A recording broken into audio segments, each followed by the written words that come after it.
Olá, tudo bem? Bem-vindos e bem-vindas, então, à nossa sexta aula. Não é isso? Sexta aula. Já estamos chegando já à parte final do nosso mini curso aqui sobre direito e marxismo.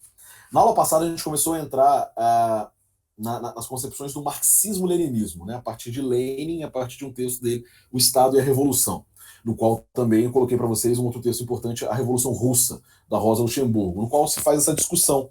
Primeiro, essa ideia de que é fundamental o processo revolucionário, e como um processo revolucionário concreto, né, da Rússia, ali em 1917, acaba fomentando uma janela científica, um intervalo de lucidez, no qual você tem um avanço de todos os campos do conhecimento da humanidade, a partir de uma nova concepção dos meios de produção. Né? Então, ou seja, você socializa os meios de produção por decreto, e essa socialização acaba gerando uma nova noção sobre arte, sobre questão de gênero, sobre tudo que pode existir na humanidade, né? Sobre ciência, etc. E também vai gerar uma nova noção de Estado, que aí a gente viu no Estado da Revolução, é muito capitaneada por Lenin, mas Rosa vai colocar, inclusive, a necessidade de olhar para as instituições que estão sendo construídas pelos trabalhadores, no caso ali os conselhos operários, né, em russo soviet.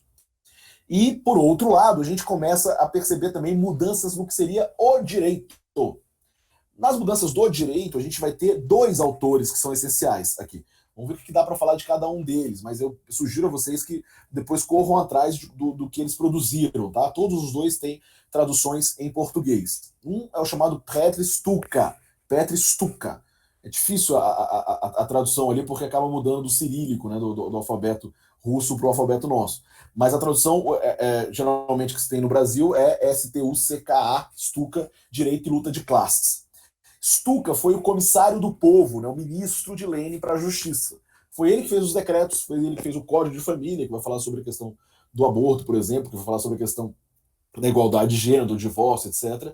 E descreve toda uma concepção que a gente chama de direito proletário. É interessante isso. Stuka tenta fazer uma noção de que existia um direito burguês. Esse direito burguês é o direito que estava ali considerado, né, ou seja, na ideia do direito privado, na ideia de potencial do indivíduo sobre o coletivo, mas ele começa a falar que pode existir também, a partir de uma classe operária que lidera a revolução, né, para tentar transformar aquela revolução em socialista, uma legitimidade histórica temporária de construir o seu próprio direito.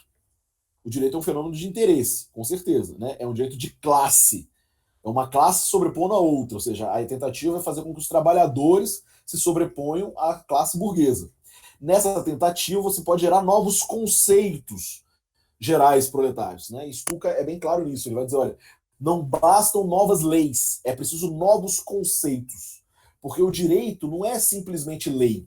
O direito são relações concretas, o Stuka vai dizer. Ele tem uma forma concreta, ele tem uma forma abstrata de lei, ele tem uma forma abstrata até do sentimento de justiça, ou seja, de uma ideologia jurídica, né, de que aquela lei não é só uma mera lei, mas é um princípio universal, mas ele tem uma forma concreta. A forma concreta são relações reais de propriedade e contrato.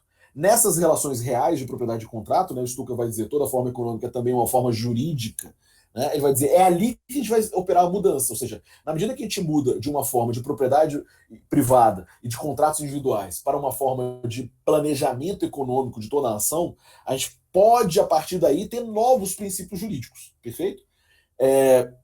Stuka, então, é esse primeiro sujeito, que aí eu sugiro para vocês darem uma lida com mais calma na obra dele, que é Direito e Luta de Classes, a tradução no Brasil, né? O papel revolucionário do jeito do Estado era o termo originário. E um outro que está sendo muito estudado hoje também, da mesma escola, era um discípulo de Stuka, que de alguma forma fica maior do que o próprio mestre, que é Eugeni Pachucanes também.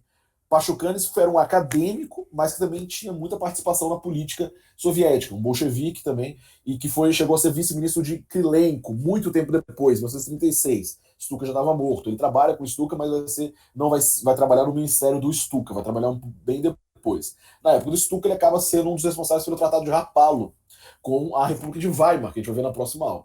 Mas Pachucanes, então, tem a sua principal tese, a teoria geral do direito e o marxismo. Não é teoria geral do direito marxista, nada disso, é teoria geral do direito e o marxismo. Ele separa as duas coisas, que tem milhares de traduções no Brasil, exagero, tem 4 traduções no Brasil, mas tem para todos os gostos aí. E por fim tem a da Boitempo e da Sunderman agora, mais recentes. E é ali que Pachucanes começa a perceber isso, começa a perceber, olha, na verdade, o que se tem hoje é uma concepção de uma forma jurídica da mercadoria. Pachucanes vai começar a entender o seguinte: do mesmo jeito que Marx fala sobre a mercadoria como o átomo da noção da sociedade burguesa, para se entender a sociedade burguesa, você começa pela mercadoria, que é o átomo, que é o primeiro ponto. No direito, você precisa começar de um átomo também, que é o sujeito de direito. Ele vai dizer, a questão é, as mercadorias, isso é uma frase do Marx, não vão ao mercado e trocam-se por si mesmas. Elas precisam de alguém para trocá-las. É nesse alguém para trocá-las é que surge a noção de pessoa, ou mais especificamente, a noção de um sujeito de direito livre para trocar mercadorias e reconhecido como igual pelo outro para gerar um valor de troca a essas mercadorias, entenderam? Ou seja, ele vai dizer o seguinte, a noção de sujeito de direito, a noção dessa forma jurídica, ela vem da noção de mercadoria. E aí, a partir disso, ele vai dizer, olha, todas as grandes abstrações jurídicas, na verdade, são reflexos de relações burguesas. Né? Você fala sobre o princípio do contraditório. O que quer dizer isso? Quer dizer que são dois indivíduos completamente isolados e egoístas que lutam por si, por versões próprias. Né? Você não tem uma concepção de solidariedade a partir dali. A noção do sinalagma, né? O contrato de compra e venda, por exemplo, é um querendo chegar ao máximo do preço e outro chegar ao mínimo do preço. Né? Ou seja, você sempre tem pessoas radicalmente contrapostas. Ou seja, é o próprio reflexo do que seria a teoria burguesa. A própria ideia de lide, né? Uma oposição de interesses privados. E, principalmente, a universalização da forma jurídica. Ou seja, essa ideia de propriedade de contrato já não é mais uma concepção exclusiva do mercado, exclusiva para trocas, mas ela está permeando toda a sociedade. Porque ela está permeando a própria forma de vida. As pessoas não se colocam em contratos jurídicos porque querem. Elas são compelidas a isso, senão elas morrem de fome. Né? A concepção da mais-valia capitalista é o contrato livre e autônomo de trabalho. Né? Ou seja, o direito trabalhista que vai chegar depois vai tentar amenizar isso. Só que o grande ponto é isso, você olhar para um sujeito que só tem a sua força de trabalho para sobreviver e um grande capitalista e considerá-los iguais para realizar uma troca justa cujo preço é o salário. Essa lógica, Pachucanes vai dizer, é a lógica do direito burguês.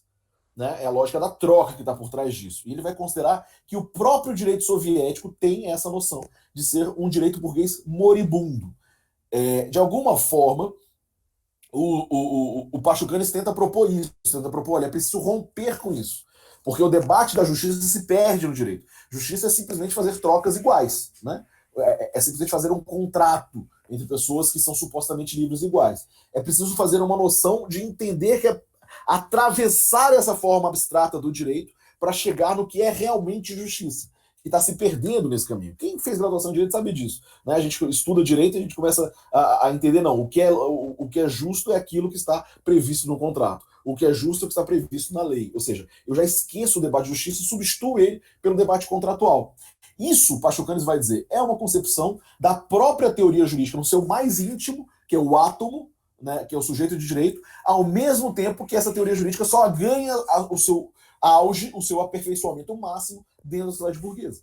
Tá? Então ele vai tentar entender como superar isso. Ele vai dizer, olha, o socialismo precisa aos poucos adormecer o direito, não precisar do direito. Agora, esse não precisar do direito e fazer com que ele seja substituído por outra coisa.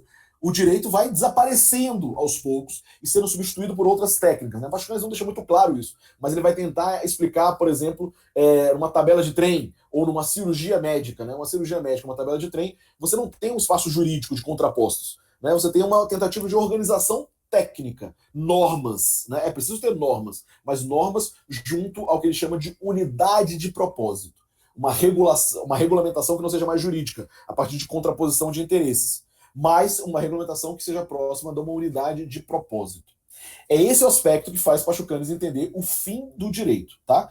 Mas tem uma frase do Michel Villey, que é um jurista burguês fora da Constituição Soviética, ele fala que eu acho que é interessante. Ele fala, olha, mas na realidade não foi o direito que desapareceu na União Soviética, foi o Pachucanes. Pachucanes foi perseguido e morto depois por Viginsky ali e pela perseguição stalinista. E naquele processo a gente acaba tendo essa concepção, ou seja, que de alguma forma essa ideia do Pachucanes era muito radical, de que o direito em geral é simplesmente o direito burguês. Né? E tem uma concepção moderada interessante do Stuka, porque ele vai começar a entender o seguinte: talvez não seja o direito em geral, talvez seja o direito civil que seja assim, o direito privado que seja assim, e o direito público seja uma resistência histórica que estava em decadência, né, mas que ele pode ser levantado novamente a partir de outros direitos econômicos e sociais, como, por exemplo, o direito do trabalho. Né? Ele faz um pouco dessa, a gente chama de uma moderação da escola da troca de mercadorias. Pachucanes não, para Pachucanes não é direito privado ou direito público, é tudo uma coisa só, ao mesmo tempo, protegendo essa ideia. Agora, a grande concepção por trás dessa ideia bolchevique inicial é uma ideia antinormativista, ou seja, o direito não é lei, o direito não é norma. O direito surge antes disso. As pessoas são constrangidas a entrar em relações de produção muito antes da lei existir. Ou independentemente da lei existir, as pessoas já estavam trabalhando e vendendo a sua força de trabalho sobre aspectos jurídicos considerados como sujeitos livres e iguais.